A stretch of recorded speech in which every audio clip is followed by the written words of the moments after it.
Hey, what's going on, guys? Mr. Moki Moki back again for another review of Yu-Gi-Oh! Vrains, and I'm sorry that this one came a little bit late today.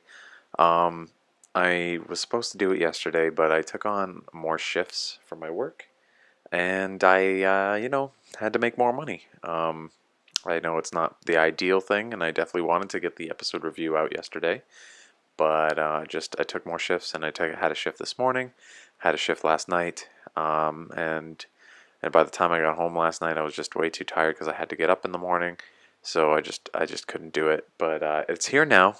So please forgive me. But yeah. And another thing, I'll just talk about the recap episode real brief. Yeah, I don't feel like I really needed to do a separate episode on reviewing the recap. I honestly, what was I going to say? I'm not going to talk about how much I dislike that they did a recap. Um, it worried me a bit that we were getting a recap this early because it means that like they're trying to save money, and if they have to save money, that means I don't know. I don't if they're down in money, or it could potentially mean that they're trying to slow down the plot a little bit because they might not have enough plot. And if that's the case, then we might be seeing more recap episodes frequently in the future. But I don't think so because the director did come out and say, "I apologize for the recap episode. We were like it. I hope it's not a big thing." Um, and you don't think like a big franchise like Yu-Gi-Oh would have a thing like this very regularly, and they usually haven't.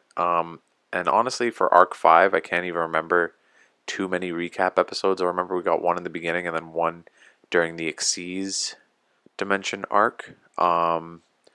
But I can't remember if we got any more than that. But we probably did. So, I mean, I'm not going to talk more about this. But yeah, that was basically my thoughts on the recap.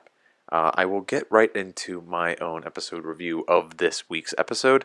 Um, so let's first talk about. I don't know. This episode was supposed to be a plot episode, but yet I felt very nitpicky about it. I don't know. I don't know. Maybe I was in a sour mood from last week's recap episode, but like I don't know, just like this episode just did not sit right with me. Let's because like I want to talk about the beginning. That the whole pitch black sun, like the eclipse that was happening, like the darkness that covers the light. Very good symbolism, but it kind of just came out of nowhere. Like we had people playing the game, and then the eclipse happens. Yusaku is there, then Emma is there. They're talking about it. Then it seems like the things like the background is destroyed and everything. Like Vrains is in like terror. And I'm just like, oh shit, what's the threat? What's gonna happen?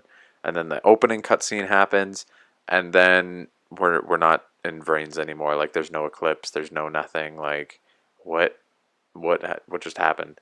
I'm not even sure if I blinked or looked away for just a second, and like it was over. But yeah, anyway, then we start back into Yusaku's school life, which is fine. I don't mind that at all. I like that. Um, I guess the problem that I had here was Yusaku's classmate. I can't even remember his name. It starts with an N, right? He just starts talking about another's, and obviously he's pronouncing it wrong or spelling it wrong.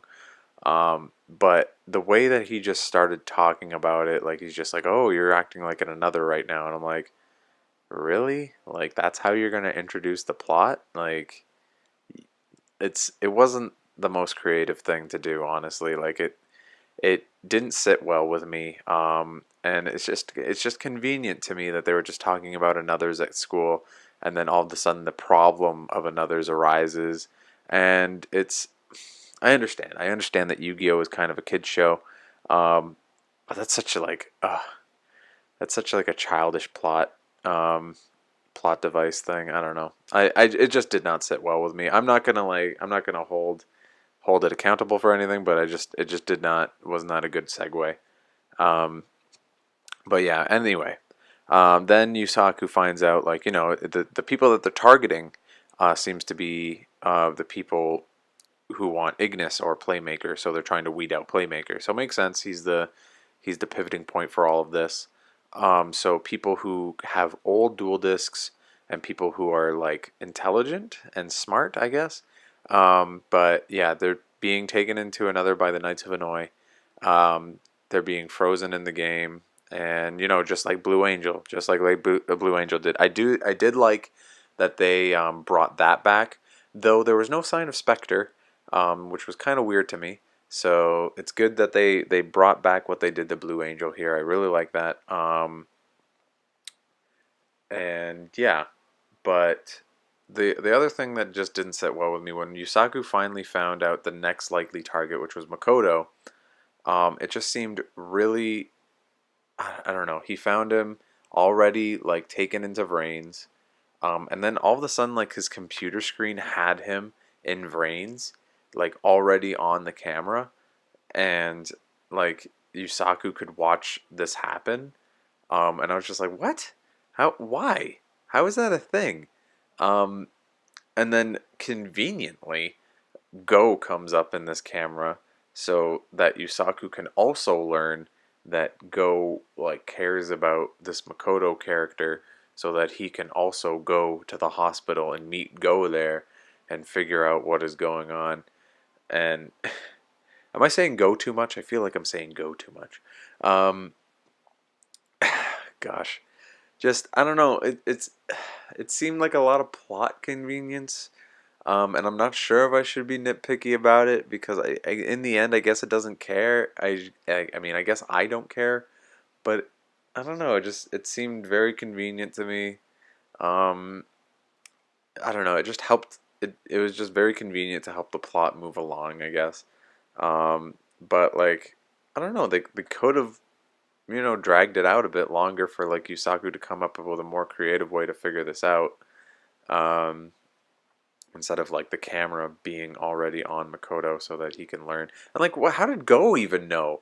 Like, how did Go even know to just go there and catch Makoto? Like, how does he like? What in the world? Like, Yusaku barely even knew, and he wasn't even there to make it in time. How are you able to make it in time? Um, oh, and one more thing that I need to talk about first off. I really wish I had a picture of this, by the way. Did anybody else feel unnerved when you've seen Go as a child? Like, what is that strongman jaw doing on an 8-year-old's body? Like, holy crap. Like, if I saw a kid like that, I'd be like, holy, get the fuck out of my face. Holy shit, that scared the shit out of me. Like, this guy has a mullet. He has the strongest jawline. Like, he has a stronger jawline than Arnold Schwarzenegger. And he fucking, Jesus. Like, oh my lord. I digress. Yeah, so moving on. We learn that the Knights of Hanoi are mostly made up of hoodlums, so says Revolver. And to be honest, I had to ask myself like, isn't the Knights of Hanoi supposed to be like a noble cause, quote unquote, that you're fighting for? Like, why are you like recruiting hoodlums? Um, and to that extent, I'll be like, okay, so maybe hoodlums just like serve as like fodder to do the necessary deeds that they do. So I can let that slide, whatever. Um, the other thing is like we learn about like Doctor Genome or however you pronounce it. And such a villain thing for him to say. Like, what is with that eyepiece that they have? Like, we learned 3 new characters, and they all have this like weird spiky eyepiece. And one of them's a female, so cool. We have a female villain. Awesome. I don't even like. Not even Spectre wears that shit. At least Revolver's mask is so that we, the audience, cannot like look at another character and be like, "Oh crap, we know who Revolver is." Like, Revolver's face is like purposely covered for that fact. But why the crap do these people have this eye thing like just to make them look menacing? Like, I mean, what identities are you covering with just covering one eye? Um, I I don't know. Maybe I'm being too nitpicky. You guys can tell me if I'm being too nitpicky. I think I am. But Dr. Genome, he's such a villain thing to do. He just talks like, I don't know, like Go is like, I'll duel you, and he's just like, well, you know what genome stands for. Let me tell you. And I'm like, what? Nobody asked. Like, like I know that this is supposed to like probably give a hint about what his deck is supposed to be like, and that's probably what we're gonna get next week. And I almost thought that he was gonna be a fusion summoner next week because of the preview, but he's probably most likely not a fusion summoner. It'd be cool if each Knight of Hanoi resembled different summoning methods. That'd be sick as hell. And I really wish it was, but it probably won't be. So maybe I'm getting myself too excited, but that's okay. Anyway, guys, that's what that's all I got to talk to you about. I guess it's mostly negative things that I have to say. I'm really being nitpicky, and it probably shouldn't be, but I don't know. I just a lot of little things just bothered me about this episode. Let me know what you guys thought about this episode. Maybe I'm just looking at it in the wrong light. You tell me. But yeah, I'll talk to you guys in the comment section down below. Remember to like, comment, and subscribe. Peace.